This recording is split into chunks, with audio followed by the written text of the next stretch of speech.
Tommy's trip to France. Tommy was so proud of his school social studies project. He had spent 4 months working on a model of the Eiffel Tower. He couldn't wait to show it to his friend. Tommy had worked hard, and his teacher had given him top marks. Now he was taking it home to show his parents, but first he wanted his friend to see it. Tommy's friends were very impressed when they saw his Eiffel Tower model. The real Eiffel Tower is more than 300 meters high, said Tommy. My model is half a meter high, so it's 1/600 of the size of the real Eiffel Tower. I know about the Eiffel Tower, said Lucy. Mr. Eiffel designed it for a big exposition in Paris, France, in 1889.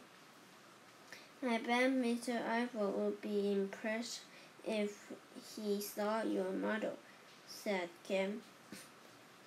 Well, he can see it, said Andy. Okay, if I can take us back in line to meet Mr. Eiffel. Oh, yes, let's go, yelled Sam. It will be fun. Tommy didn't need much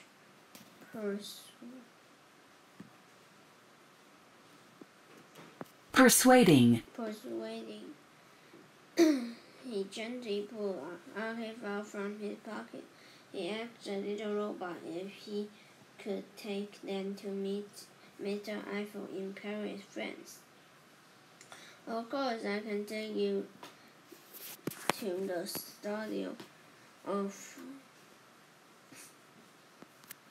Alexandre.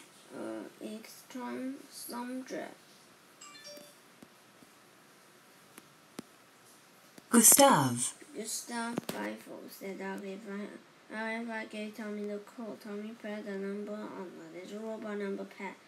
There was a flashlight and a cloud of blue smoke. When the smoke cleared, Tommy, his friend, and the model were no longer in the park. When Tommy opened his eyes, he saw that they were in a big room. There were drawing plans and models everywhere. The biggest model was on a table in the center of the room. It looked almost like Tommy's Eiffel Tower model. Look at this one, said Tommy. Said Sam. It's huge. Sam ran toward the tower model.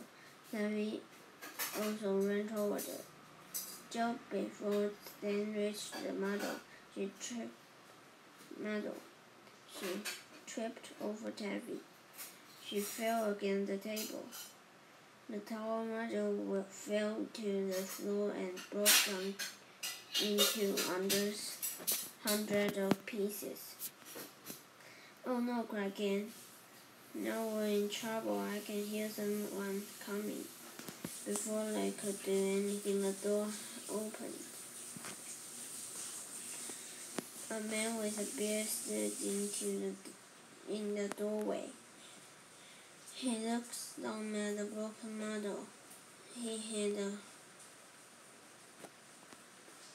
horrified look on his face. He fell to his knees and put his head in his hand. The man was Gustave Eiffel. He was so upset to see his model destroyed that he didn't even wonder where the children came from. He assumed that they were friends of his own children. He began speaking in French. Archive translating for the children. I am due to present my model to the committee for a warfare in 2 hours.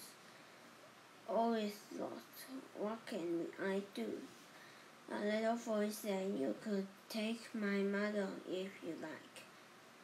Okay, I translated as Tommy held out his mother for Mr. Eiffel to inspect. This is very good, he said. Enthusiastically. Enthusiastically.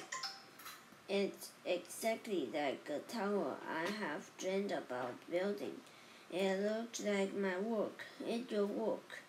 It is your work, Mr. Eiffel, said Tommy.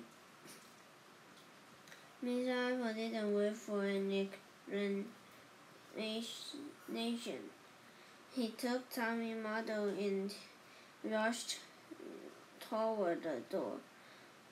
On his way out, he asked the children to wait in the kitchen until he got back. Tommy led the others out of Mr. Eiffel's studio. They found the kitchen by following the wonderful smell of food. There were 2 children sitting in the kitchen. When they saw Tommy and the others, they smiled and said bonjour. Tommy said bonjour means good day or hello. The French children were delighted to see that this little robot could translate for them. The little boy said,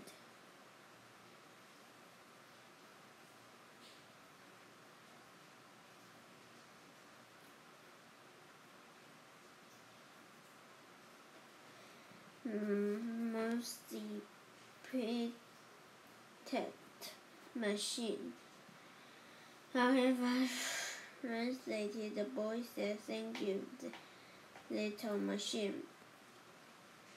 All the children had fun learning new French and English words. Lucy wrote down each new word as they learned it.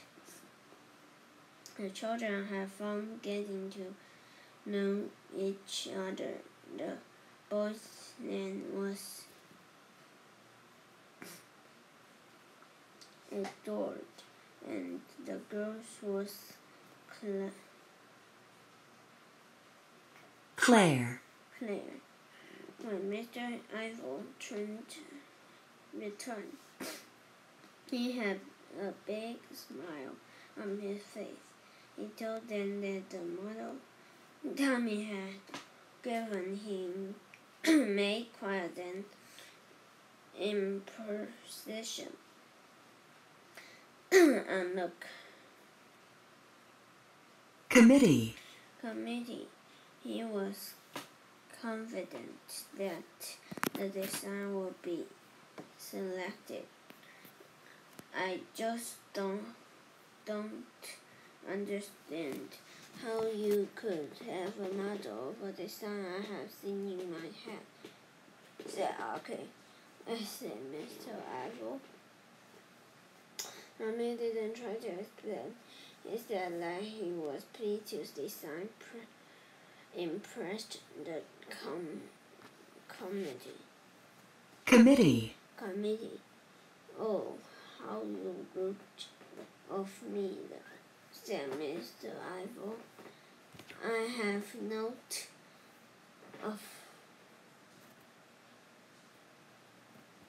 Offer you anything to eat. I will ask the cook to make the tasty French meal. After Mr. Eiffel hurried across the room to see the cook, since I've never tasted a French meal. Soon the table was full of dishes, each smiled and looked delicious. Bon appetit, impotent, said Mr. Eiffel. Tommy and his friend filled their plate with food they did not recall. Recognize. This wonderful, said King. What is it? Those are fox-legs, replied Edward. Ken made a face and everyone laughed. And he stopped laughing when Claire told him that it was eating snails. The children enjoyed the food in spite of the Unusual. things that they had eaten. After eating, Tommy said mostly to Mr. Eiffel and told him it was time for them to leave. Mr. Eiffel and his children waved goodbye.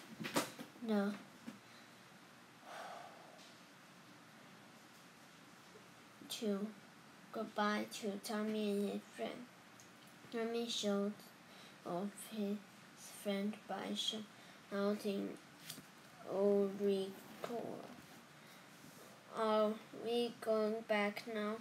asked Ken. "No, let's stay in Paris. But I'll ask Archive to take us back to present time. Then we can see the finished Eiffel Tower," suggested Tommy. "That's a great idea," said Dan. Tommy put the code numbers on Archive's number pad. After a flash of light and a cloud of blue smoke, they were standing in front of the Eiffel Tower. "Wow, it's even more impressive than I thought," said Lucy. They listened to a tour guide. She was giving information about the tower. The Eiffel Tower is made of iron. It was erected for the Paris Exposition of 1889. Of the 700 Proposals submitted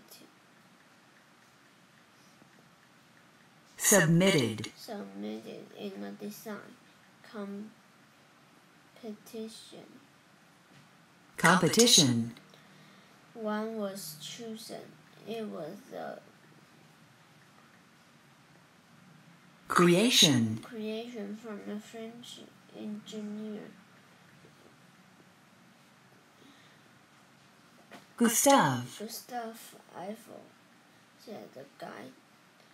She continued, "It was the tallest structure in the world until the Empire State Building was built about 14 years later." At the opening of the tower, Gustave Eiffel said that he thanked the children of America, said the guide. Nobody knew what he meant by that. Tommy and his friend left. They knew Mr. Eiffel thanked word for them. Mr. Eiffel also designed the iron skeleton inside the statue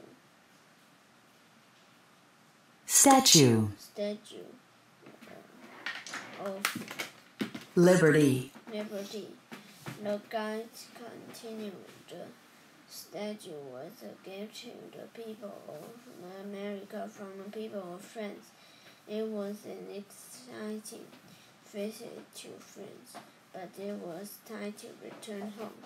Within seconds, only 5 had transported them back to the big blue bench in the park.